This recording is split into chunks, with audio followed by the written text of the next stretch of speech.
Huh? Let me get the mask over here. We gotta change that walk clock up there, Roger. I'm gonna go on. Oh, yeah, I thought we had another. All right, being past 7 o'clock, we'll call the Coos Bay City Council meeting to order. Would you all rise and join me in the Pledge of Allegiance? Peter, you want to start us off? You did this to me last time. I pledge allegiance to the flag of the United States of America and to the republic for which it stands, one nation, under God, indivisible, with liberty and justice for all. Thank you, Peter. Thank you, everyone.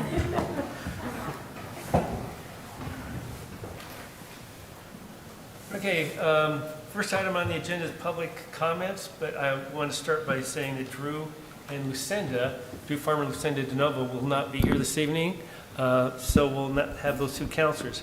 So public comments this evening is anything that's not on the agenda. You can come forth and give us your comment and where you reside, what city at least, and we'll go from there. Any public comments at this time? Can I talk about traffic? Traffic, you can talk about anything.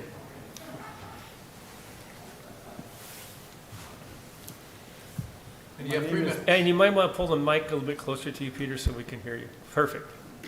I'm Peter Cooley. I live in East Side.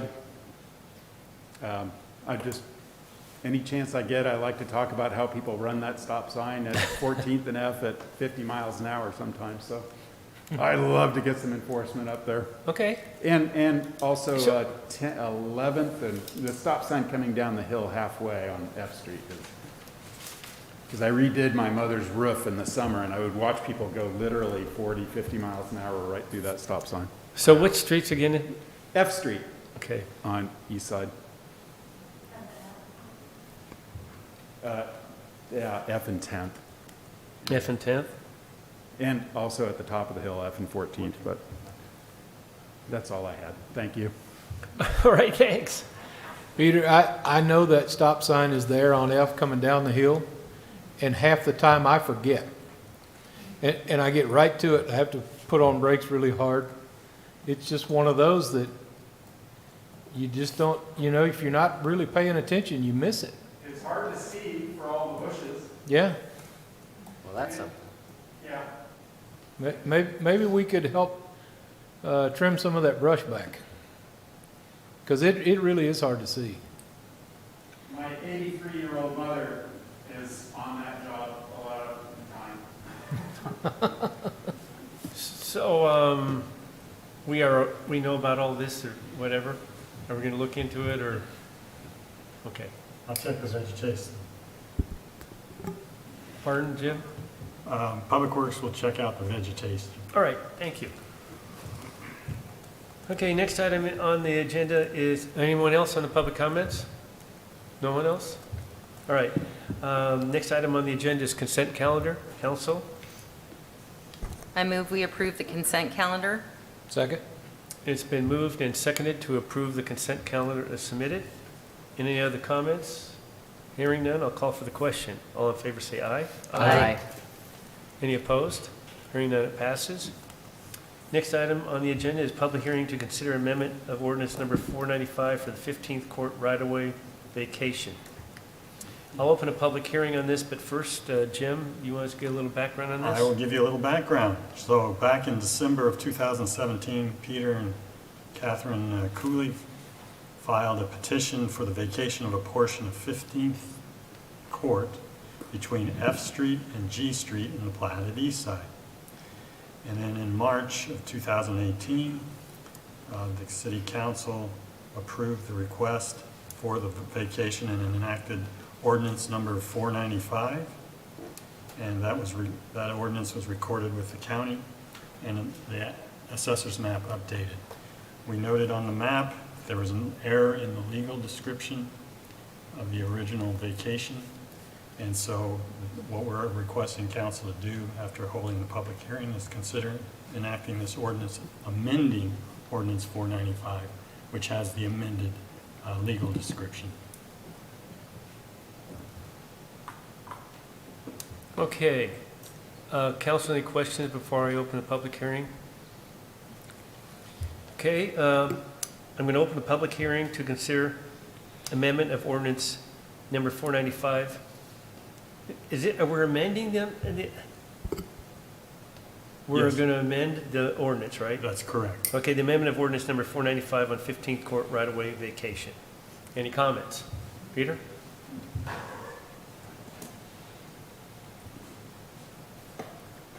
I'm Peter Cooley. I live in Eastside. When they made the legal description, they just put a slight jog into the description where there shouldn't have been. So what you would do is just be putting a straight line on the map. It'll take out a little triangle that should have been vacated originally. Okay. It's just a simple thing. Okay. Anyone, questions, anyone for Peter? No? Not really. So Catherine, you want to confirm that, or you all right with the comment? Okay, all right, Thank you. thanks. All right, anyone else to public comments on this item? Hearing none, I'll close the public hearing. And council, how would you like to proceed? I'll make a motion that we enact an ordinance amending ordinance number 495 to correct the legal description for the vacation of the portion of 15th Court between F Street and G Street found in section 36 AD, Township 25, Range 13, west of the Willamette Meridian, Coos County, Oregon. Second. It's been moved and seconded to consider, to amend ordinance number 495, and Melissa will do the roll call vote.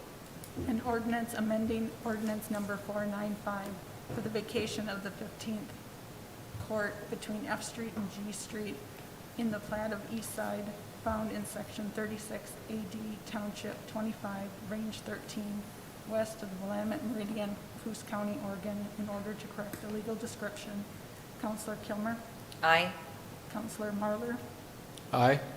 Counselor Matthews, Aye. Counselor Miles, Aye. Mayor Benetti. Aye. Ordinance number 531 has been duly enacted. Thank you. Thank you. Thanks. It's nice to see you.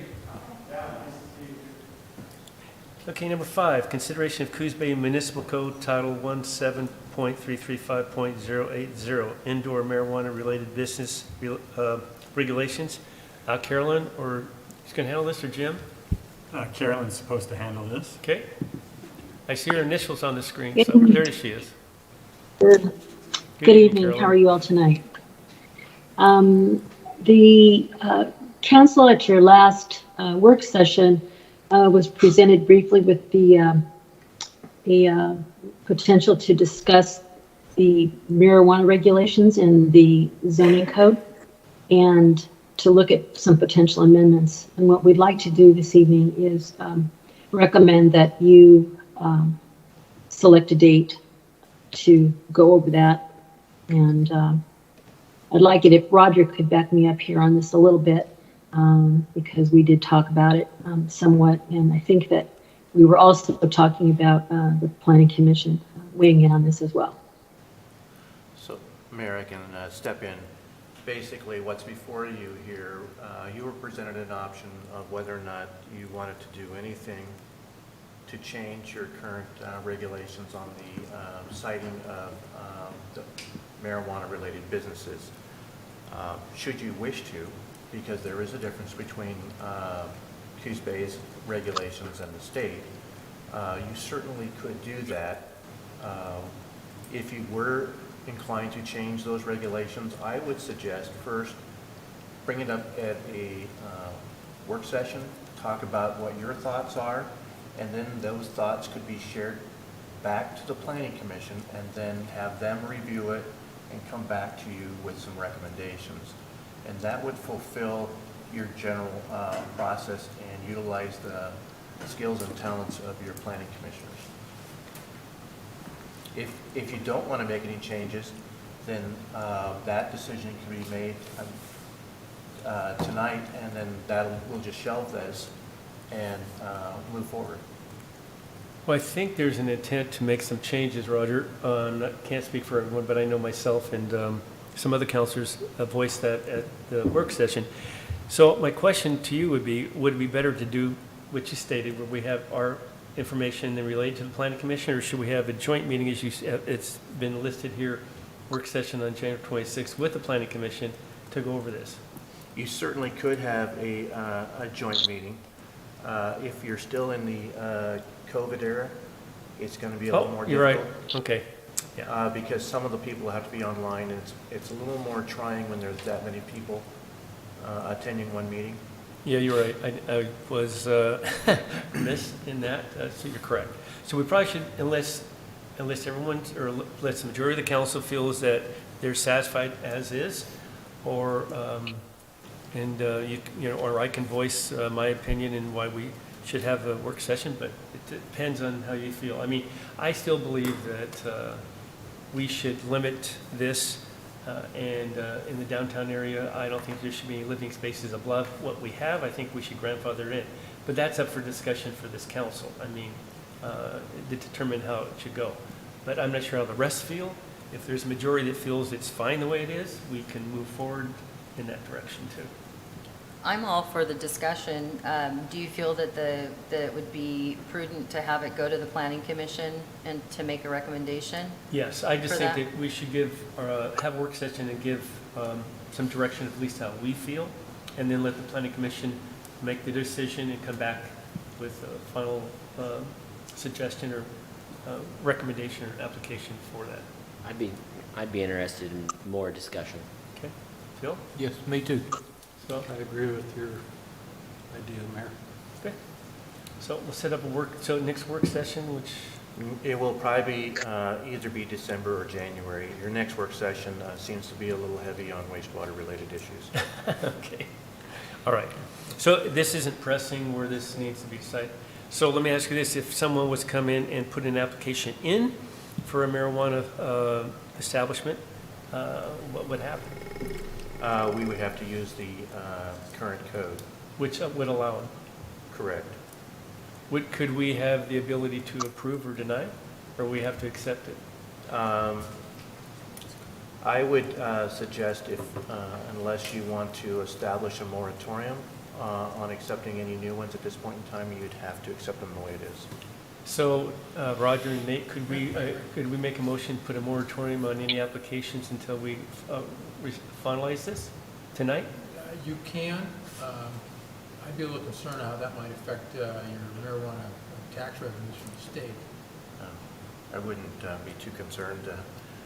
Currently, based on the most recent vote, 73% of your tax revenues that you were getting from the state will no longer be received. Yeah. So, city attorney, did that change? So, yes, you could do a moratorium if you like. So, council, how would you feel about that? My only concern is if this is our intent, or at least moving forward this, I think that we should suspend any applications or approving any licensing of a marijuana establishment until we have a chance to at least make a decision and the planning commission coming back. But again, that's up for. What's the timeline we're looking at then? How long would that be in effect for? Well, if you met in December, which would be the 3rd of December, and then it would go to the planning commission, which would probably be, earliest would be January, and then it would come back to you after that. We would make a decision probably until February, and then probably the second meeting in February. So do we have to be make a specific date if we do a moratorium, or can we leave it where? You can leave it open if you like. Leave it open until So we you make change your mind. a finalization on this determination? Right. Okay. Have we had any establishes knocking at the door? Carolyn, do we have any current applications? No. I think the only one property that has been purchased with the intent of establishing one is next to Hollering Place, and it was purchased some time ago, and I don't believe there's any action pending on it. It hasn't been for months. So how's the council feel on this? The pleasure? How do you like to move forward on it? We can make a moratorium if you'd like. I think it might be prudent to go forward with the moratorium just to have the discussion, and anybody who's potentially working on plans for development, then that would be their time to speak up, and we can have that discussion at that point. Yeah, well, right now, there's no one that's put an application in for a marijuana dispensary. So we would just be But- putting a moratorium on until we make a decision, or a date certain. Yeah. We would either. Well, I mean, between now and whenever it is, we would make that decision. Correct. Yeah, they would have the proper time to be able to speak with us, so. And they would be told if they came and put an application in, that there's a moratorium at this time, so they would understand, right? I would suggest making if you're going to make a moratorium, make a 4-month moratorium, and then should you need more time, then it'd be incumbent upon the council to make that decision to extend it. Okay, for how many months? 4 months. Okay. I think you need 3, at the very least 3, but I think you're going to roll into 4. Yeah. I would say having an end date on it would be Okay. a wise decision. Just one more question for Carolyn or Roger. This came to the council because we were working on that code. Is that why this was brought up and we noticed there was inconsistencies between the city and the states, or what was the reason that this came to the council? No, you're correct. I think when the council first established the code, and I want to say that was 2015, 2016, we did so in accordance with state law. Our codes were amended back in 2019 when we realized that we are no longer eligible to receive state revenue sharing because we weren't allowing, or we didn't have a code that allowed marijuana processing. So the code got amended somewhat, and that amendment went across all businesses in the marijuana industry. And then when Carolyn and the Planning Commission were working on review of code amendments, it was identified that our code was not consistent. It was more stringent than state law. So the question comes, and it's perfectly legal for yours to be more stringent. That is the authority of home rule. But the question came, is that what you intend, and is that what you still want? Thank you. So I think giving this some time to process this and have time for people to give us input as well. I think a moratorium is fine. Okay. Could we set that date for March 31st? To give us enough time? You could? And if we are able to process that, go through the whole process prior to that, we can rescind that end date, or we can extend it. Or if we need more time, we can extend it? Okay. Okay. No, I don't think we heard a motion. Do we have a motion? No, So we need a motion. we do need a motion. Okay.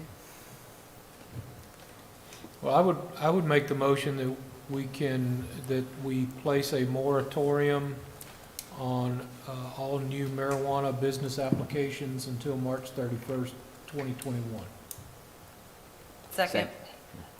Okay, it's been moved and seconded to put a moratorium on municipal code title 17.335.080 indoor marijuana-related business regulations. Are there any other discussions on this? Hearing none, this is for the moratorium. Hearing none, I'll call for the question. All in favor say aye. Aye. Any opposed? Hearing none, it passes. Thank you.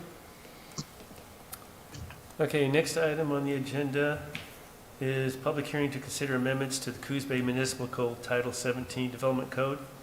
And so Carolyn, are you going to handle this? Yes, Or sir. Kim? I am. Carolyn? Thank you. Okay. Nicole's going to help me out with a PowerPoint presentation as well, if we could set that up.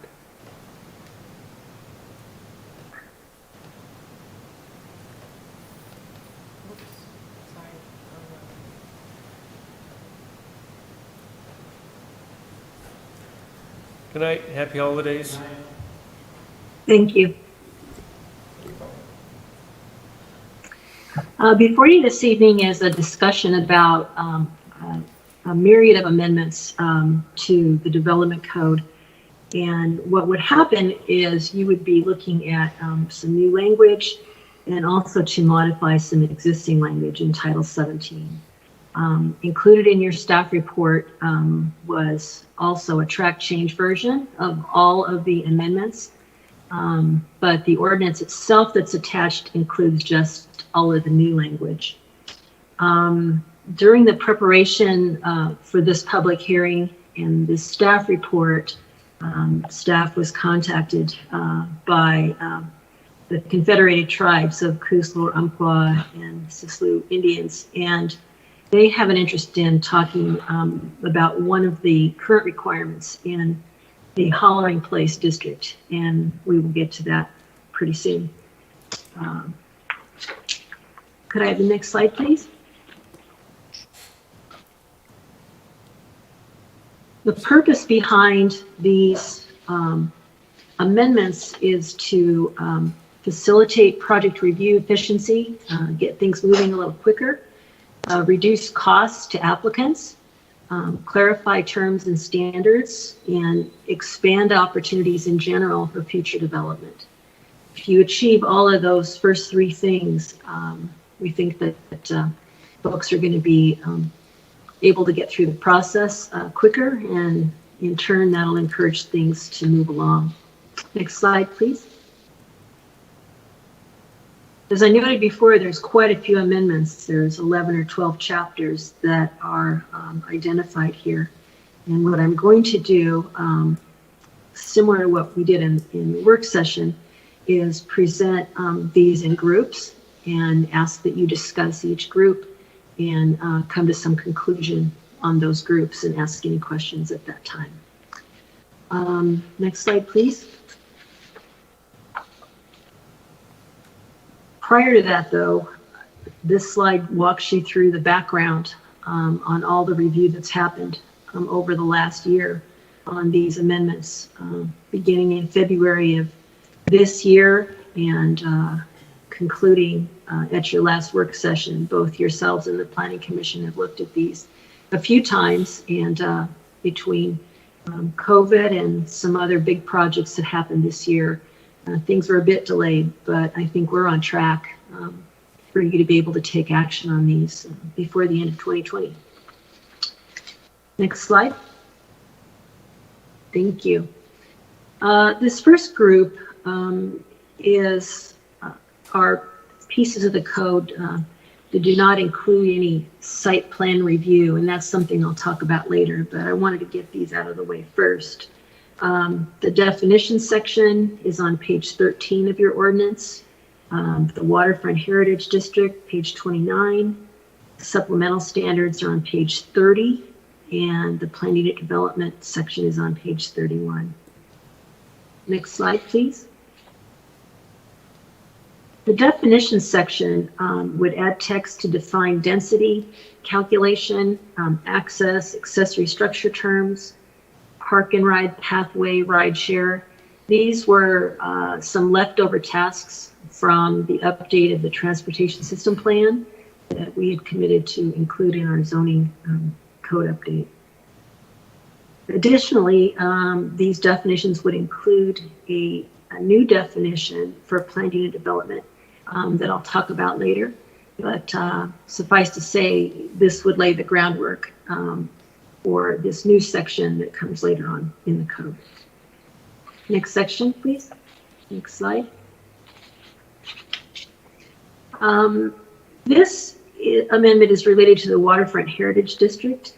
It includes the addition of language to allow reader boards on waterfront in the Waterfront District property that's adjacent to Highway 101. Reader boards are allowed throughout the city, but they're not allowed in the Heritage District property. But it has been pointed out that areas that face 101 to be equitable in competition, the reader board authorization should be considered. You've talked about this a few times before, but it's also part of these amendments. Next slide, please. The supplemental standards. This would include moving the zero lot line development standards from another section of the code and sliding it into this section. Section 17.240 would be deleted. This is more of a housekeeping type amendment. Next slide, please.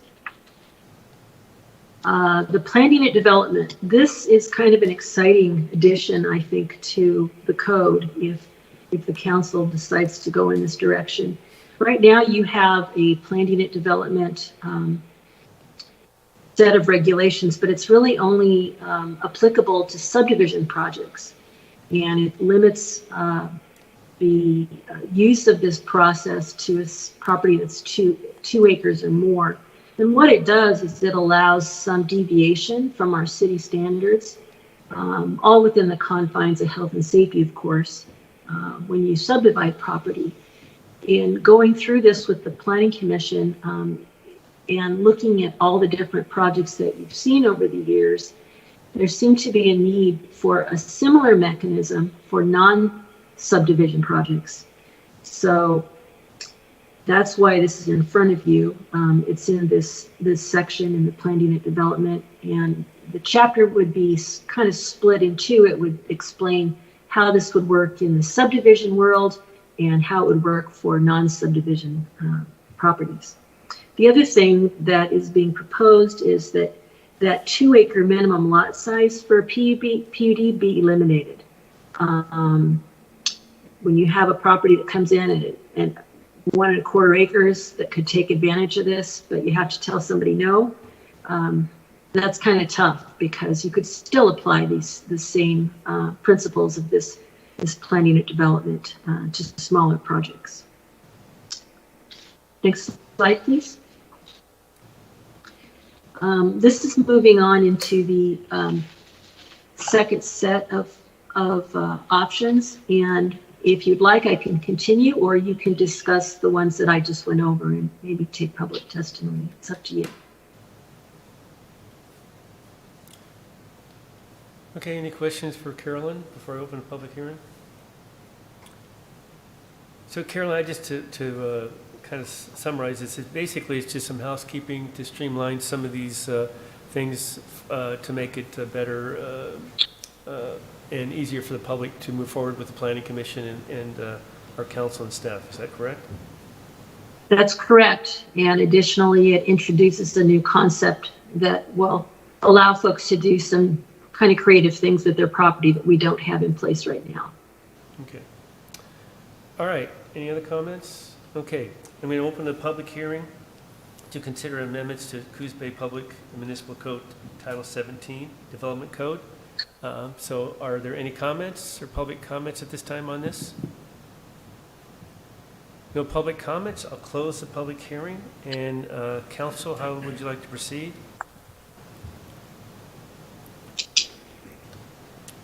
I move we enact ordinance amending a portion of Coos Bay Municipal Code Title 17.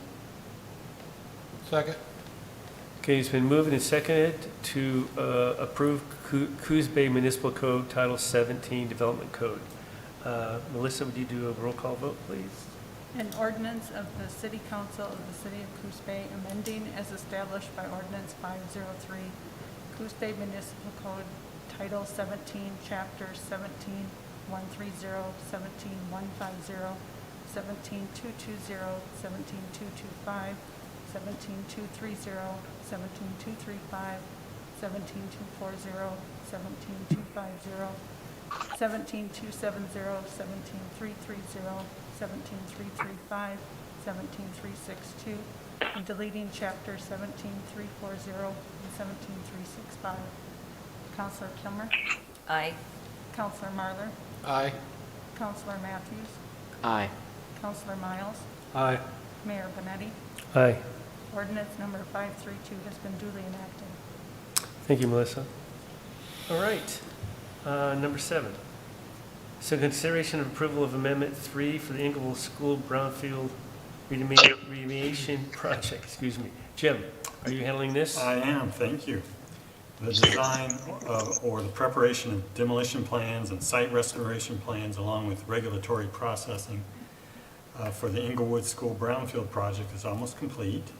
To date, we've spent $98,800, or I should say, we have $98,800 approved for this effort. This is one of the city's DEQ sponsorship option projects. And recently, The engineer recommended that the city perform testing for asbestos on the school's concrete foundation, and staff is recommending approval of this amendment for $7,900, which will bring the total design and regulatory processing cost to $106,700.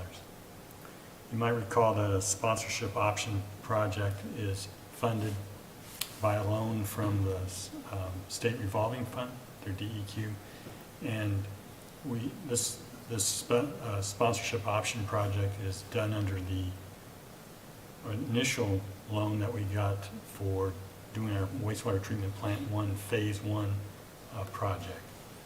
And so what DEQ does is says, okay, here's the project, here's your loan, and here's your interest rate. Well, if you do a water quality project, a project that improves water quality, then we'll lower the interest rate on your main project so that you can do this water quality project, and it won't cost you any more than had you just done the original project to begin with. Comments or questions from Jim on this?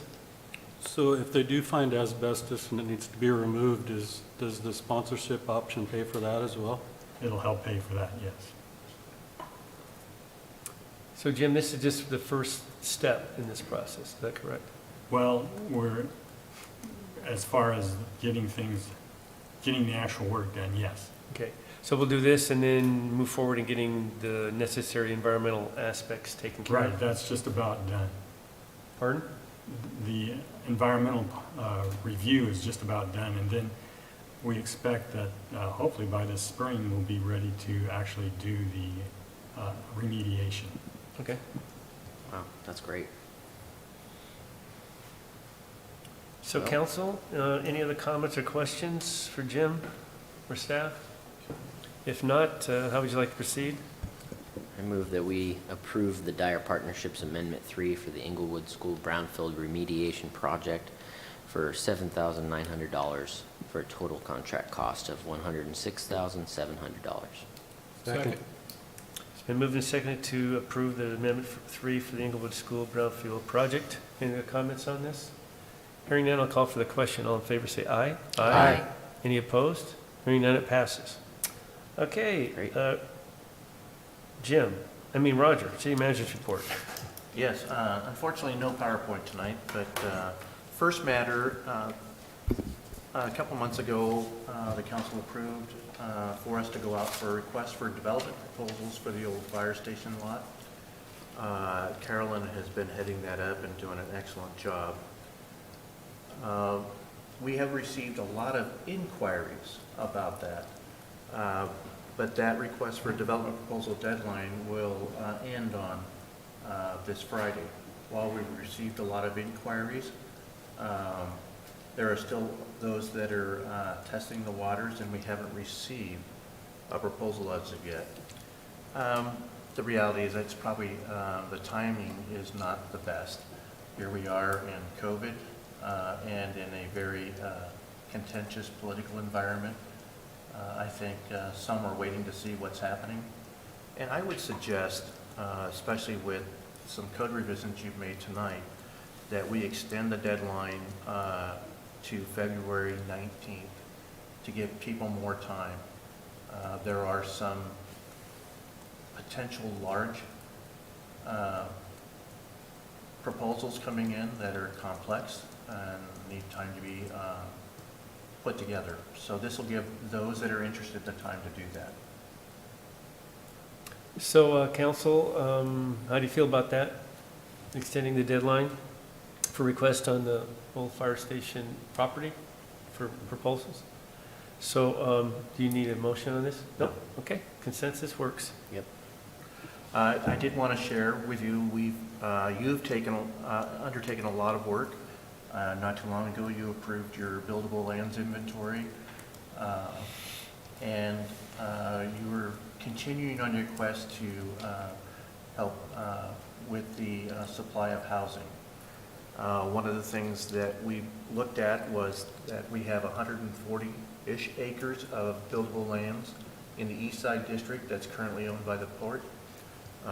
After discussions with the Urban Renewal Agency, I reached out to the port director and at least offered in concept that if they were interested in moving forward to have that developed, that maybe the Urban Renewal Agency could step up and help with the master planning to help move that along.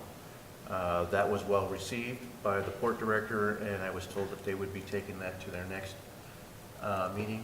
That meeting was supposed to be today, but it was canceled. So I don't suspect that that'll go until next month. But I just wanted to give you an update that that's moving forward. Should they say that that's not their desire now, that was zoned about 18 years ago to residential.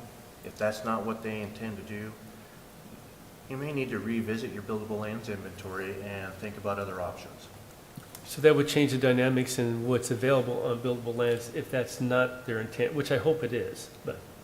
Yeah, I think you identified 480 acres of buildable lands. If you lose 140, that's a substantial hit. Yep. And you may have to look at what's your next steps. Okay. Isn't that also in the urban renewal? It is. Okay. I would want to share, if you know people that are interested in getting involved, we are taking applications currently for the homeless work group, the budget committee, design assistance team, Parks Commission, a representative on the Coos Bay North End Water Board, and we'll be taking those, I believe, until the 4th of December.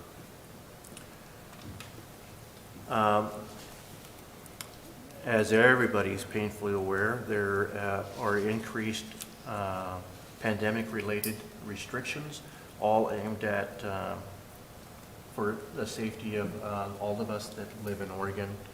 But it does have a huge impact on some of our smaller businesses and our restaurants. I wanted to share with you that staff is going back out, and I believe we've already done this, but putting up the signs again so that people have reserved areas on public streets for people to stop and pick up orders when they do orders. And we're putting together a list of businesses which will be offering takeout.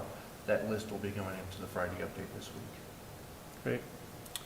And that's all I have for now. Great. Thanks. Council comments. Carmen.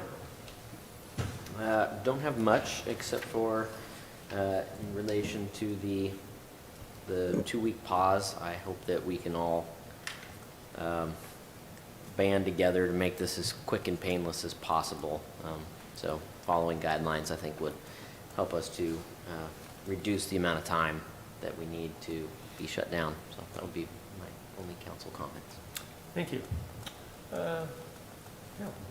I would echo that from what Carmen said. I hope that this is only 2 weeks. Yeah. That would be nice. And also, I'd like to say congratulations to those who got reelected. Thank you. We haven't met since election night, so congratulations to those. That's all I have. All right. Stephanie. I have a few things. Just always want to put that reminder out there that Bus Jam is 18 days away. We'll do the collection, the official collection. And I always say the need is great. I truly believe the need is going to be even greater. And we are seeing a reduction in the amount of donations so far. So if people remember, shop local. Put your money into those businesses that are going to need some assistance to get through this 2-week freeze and hopefully to the end of the year. And then make your donation if you're able to. I know it's a little tight for everybody, but we appreciate anything. And then, of course, I would be remiss if I did not mention a lot of activities that are going to be happening here at the end of the month for the Coos Bay Downtown Association. Everything from a tree lighting to a drive-by Santa, and that will take place on Shop Small Saturday, which is all on the 28th. So look for that information about those events on the Coos Bay Downtown Association website and Facebook pages, and of course listen to the radio, and we'll be making those announcements as well. and in our newspapers, anywhere, just to get the information out. I think this year, more than ever, we can all use a little bit of cheer. If you have a business, light it up with lights if you're able to. We had a very successful open house throughout the downtown core, and it was beautiful, and appreciate everybody that went in and frequented those establishments. Then also, starting November 30th, which is the Monday through Christmas, there are going to be some little rambunctious reindeer who will take off from the tree, or from the Santa drive-by, and we hope you'll go to businesses and find them, snap a selfie, use the hashtag, and all kinds of prizes that'll be happening with that. If there are businesses that want to participate in that, they're lighted reindeer, they don't take up a lot of room. It's just designed to bring some cheer and some fun to what has been a very challenging year. So I would contact Holly at the Coos Bay Downtown Association. You can email her.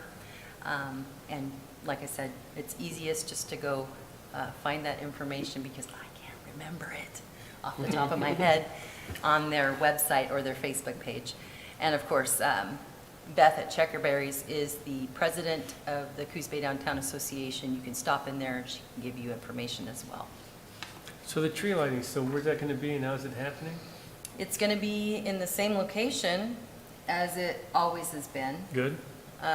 They will also be, if people don't want to come down because of, the COVID issue, they will be streaming it live on the Coos Bay Downtown Association Facebook page. So you can watch it live and then drive by, and the kids can talk to Santa from a distance, safe distance. There's a place to deposit their wish lists. Will be a place to deposit the wish list, and just a lot of activities. One thing I didn't mention, if you do shop in downtown Coos Bay, save your receipts, because at the end on the 28th as well, you can turn in those receipts. If you spend $100, which is easy to do, then you can get a commemorative mug as well. So Nice. just a lot of stuff. I think our businesses are going to need it, and appreciate anybody that can take a little time to go down and, provide some cheer to those business owners. All right, thanks. Rob? Well, first off, I want to remind everybody that the Community Coalition of Empire is also going to be doing their tree lighting on December 4th. It will start around 3 o'clock. The Coos Bay Fire Department is going to take Santa around on a parade route through the Empire neighborhoods, delivering presents to kids, and it will conclude at 5:30. Santa will light the Christmas tree, and you'll be able to watch it virtually on the coalition's Facebook page. Also, I want to piggyback on what Roger and some of you guys said, and remind everybody that there's several businesses and restaurants out there that offer curbside or takeout opportunities. So I want to encourage you, if you're able, to support those businesses, at least over the next 2 weeks, and it'd be nice to do it through at least the end of the year and beyond. And lastly, I want to unofficially congratulate Mayor Benetti, Councilor Kilmer, Councilor DeNovo, and Councilor Farmer on their unofficial victories in the election last couple weeks ago. Thank you, Rob. I want to start off with saying thank you for unofficially re-electing me until, and this council. I'm so pleased to have us back. I can't express how wonderful it has been in the past couple years, and I'm looking forward to a great number forward in 2 years.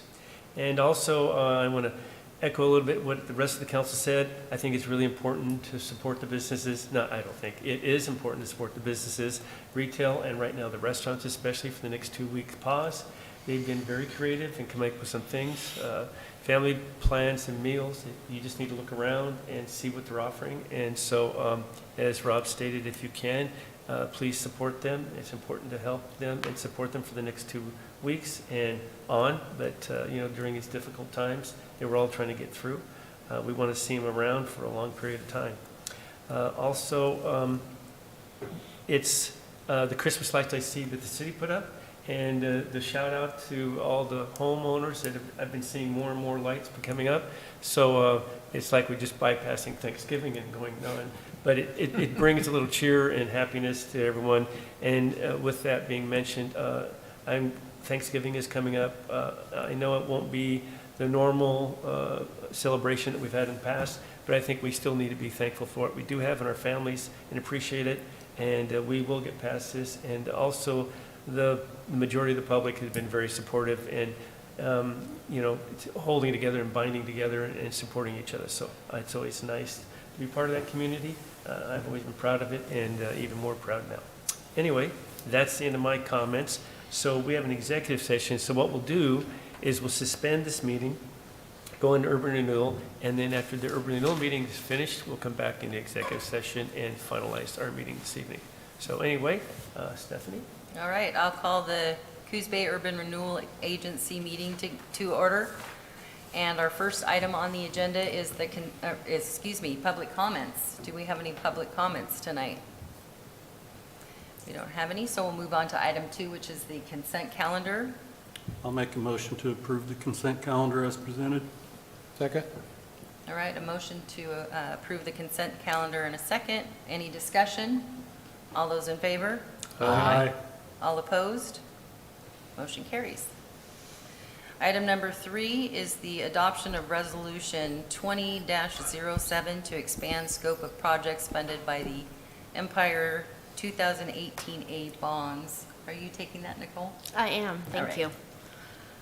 So we went out for financing in June of 2018 to help pay for the construction of the seawall at the end of Newmark Avenue, and then also purchased the library lot there on Ocean Boulevard. The original estimates for the seawall were in the $750,000 range, but engineer designing currently has provided us with some reduced costs due to change in methods and materials. When we wrote the financing documents, they were very specific to use of those funds for the seawall and for the library lot purchase. And so I reached out to the bank and told them the circumstances, and they were interested in expanding the scope of that language. So this resolution will allow us to do that, and I'm sure we have plenty other projects that we can put in the list to start working on that. All right, any questions from the agency? All right, then what action would you like to take tonight? I move that we adopt Resolution 20-07, amending Resolution 18-06, and expanding the scope of the projects eligible to be funded by the Empire 2018 A Series bond. Second? All right, we have a motion and a second to adopt Resolution 20-07. Any further discussion? All those in favor? Aye. All opposed? Motion carries.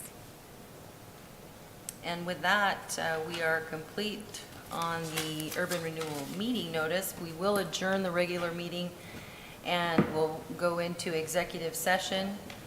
I think we're gonna do the URA executive session first.